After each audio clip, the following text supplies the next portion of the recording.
Hi, I'm Melissa, and this is the Book Break. And today we have a special treat because we are talking to the expert managing editor of National Geographic about America the Beautiful, Susan Goldberg, and we're going to bring her on in. Hi, Susan. Thanks so much for having me. I appreciate it. Yeah, I have to just show the cover of your book because even just the cover of America the Beautiful is beautiful. And we all know National Geographic's. It's really an icon in America. It's been around for a long time, but this book in particular, I think this year more than ever is special. And I'd love to hear the story of how you came about doing this book. Well, yes, thank you for asking. We've been publishing since 1888, and about 2 years ago, we decided to create this book, and we knew it was going to come out in the fall of 2020, and we anticipated correctly that it would be a very divided time in the country. So we thought, what would be better than to put out a book that would remind us of the beauty of the country from sea to shining sea?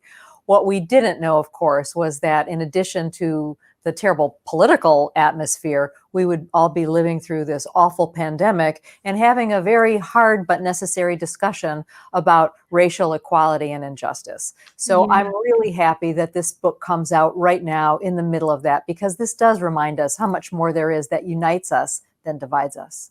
Yeah, absolutely.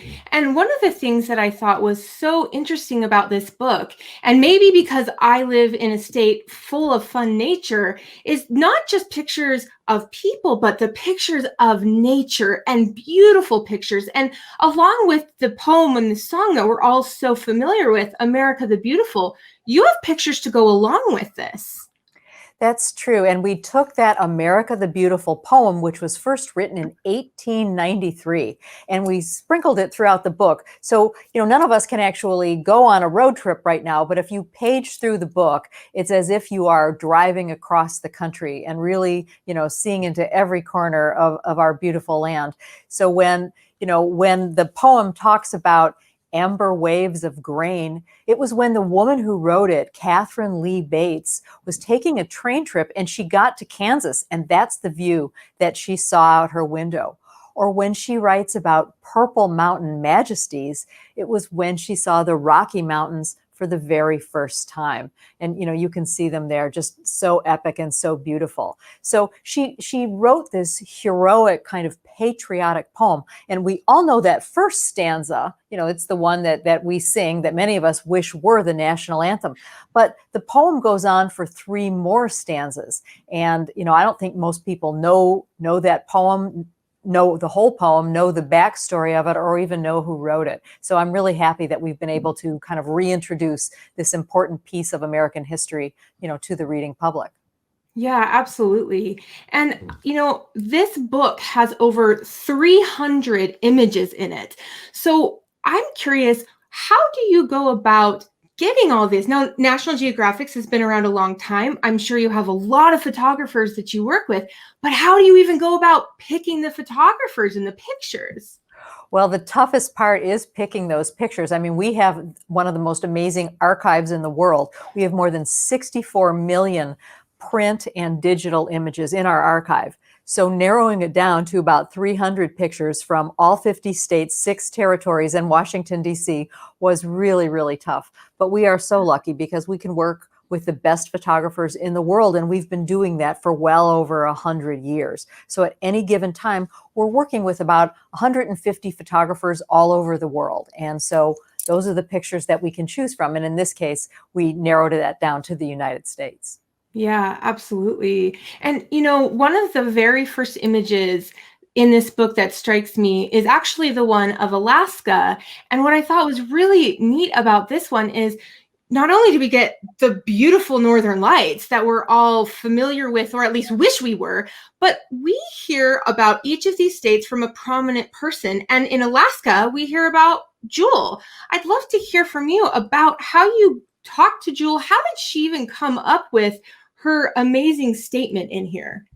So we did. We asked people who came from all of the states and territories, We found some prominent people, whether they were politicians or celebrities of some sort or business people, to write about 50 words for us about what made where they came from so special. And I love what Jewel wrote about Alaska. You know, she's a singer-songwriter, so she's very poetic to start with, but she Yeah. talks about the enormity of nature and how Alaska is one of the last truly wild places, and that it kind of puts the smallness of humankind into place, that we can't boss around nature. Nature bosses around us. And she says it much more poetically than I just did. But what we've got then are these sort of statements from every place that we profile.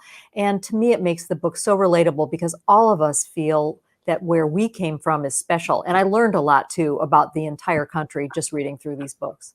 Oh, yeah, absolutely. Another really gorgeous picture I'd love to show is from Maine, and we get the coastline, and I just love that. This is so pretty, and the natural lighthouse that I think is just poetic all by itself, but Roxanne Quimby is another one.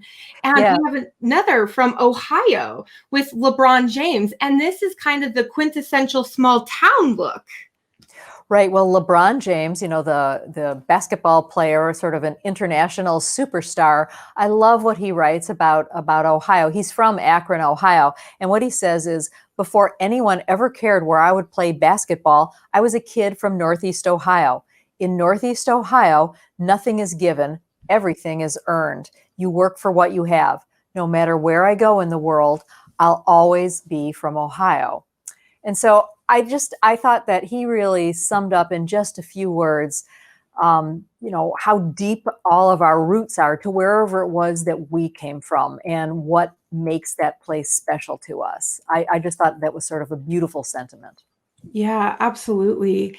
And another of the things that I thought was really interesting with this book is that these images are all kinds of colors and different scenes. One of the images that I love in this book that I'll show here is it's the mountains with the purple sky and the horses going across the plain. And whether this is a small town or this might make us think of pioneers that headed west, I think this is a gorgeous picture. And this one's also talked about in the song.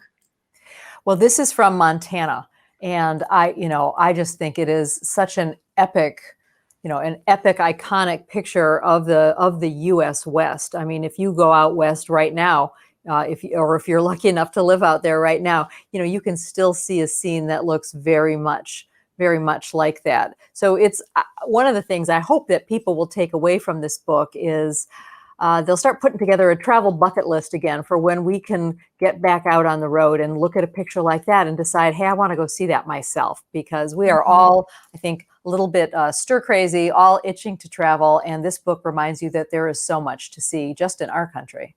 Yeah, absolutely. I am lucky enough to live in the Rocky Mountain area. And so for us, quarantine's been a little bit different because we could get into nature and still have social distance. And I think, this reminds us that we can travel again someday.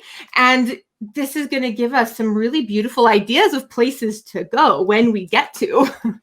Yeah, and I also hope that this will remind people about how much there is to protect, right? How much of, these landscapes and this wildlife that is featured so beautifully in this book, and how much they need our protection, and that we can't exploit them, that these are fragile geographies, and that if we want to go see these places, we do need to take care of them. And I hope this book, brings home that message just by the beauty of the photography.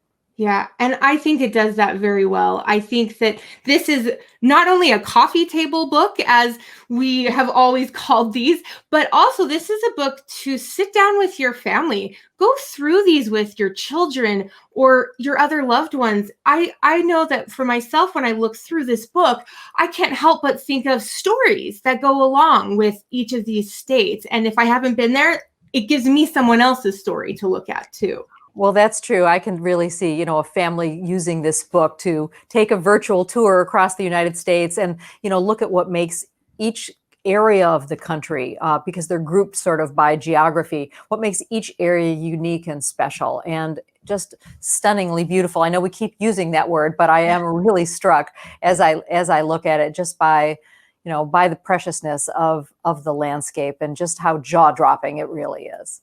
Yeah, absolutely. Well, thank you so much for being here with me today, Susan. Thank you so much, Melissa. I appreciate your time. You bet. And thank you all for joining us on the book break. We'll see you next time.